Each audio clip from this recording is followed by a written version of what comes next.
নয়, সে কর্নেলের গার্ডদের একে একে মারতে থাকে। তখন আমরা বিডুইলকে দেখতে পাই।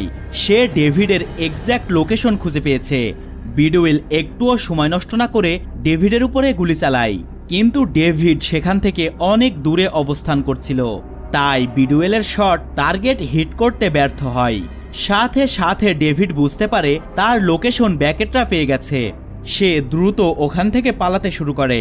এদিকে সবাই ডেভিডকে পালিয়ে যেতে দেখতে পেয়েছে, এজন্য সবাই তাদের স্নাইপার নিয়ে ডেভিডের দিকে ছুটতে থাকে। কিছু দূর দৌড়ে যাওয়ার পর রিস বুঝতে পারে ডেভিড পাশের ঝোপের মধ্যে কোথাও লুকিয়ে পড়েছে। রিস তাকে খুঁজতে ঝোপের দিকে এগিয়ে যেতে থাকে। হঠাৎ ডেভিড রিসের মাথায় বন্দুক ধরে। সেই মুহূর্তেই ব্যাকেট ওখানে চলে আসে। তবে ডেভিড গাছের পিছনে লুকিয়ে আছে, এজন্য ব্যাকেট ডেভিডের উপরে গুলি চালাতে পারছে না। আর এটি ডেভিডও বুঝতে পেরেছে, তাই সে এই সুযোগটিকে কাজে লাগিয়ে রিসের উপরে গুলি চালিয়ে দেয়। রিস ওখানেই মারা যায়। এরপর ডেভিড আবারও সেখান থেকে পালাতে শুরু করে। ব্যাকেটও তার পিছু করতে শুরু করেছে।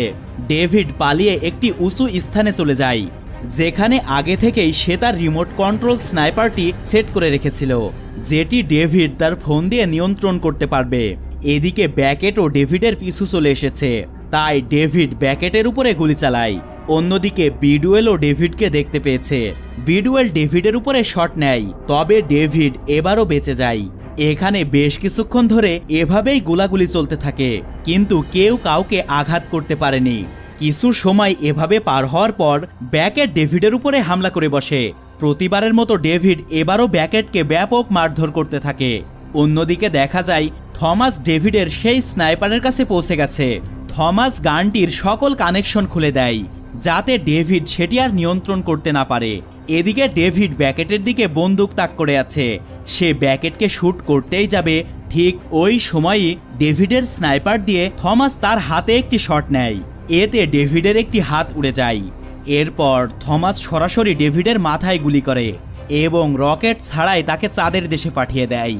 এসব দেখে সবাই বুঝতে পারে এত নিখুঁত নিশানা কেবল থমাসই লাগাতে পারে।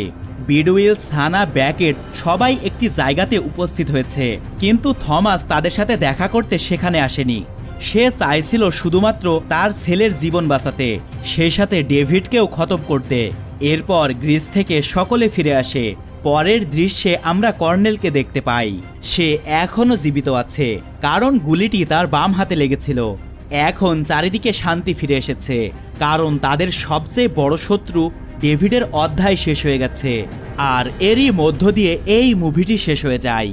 যদি আমাদের আজকের এক্সপ্লেনেশনটি আপনার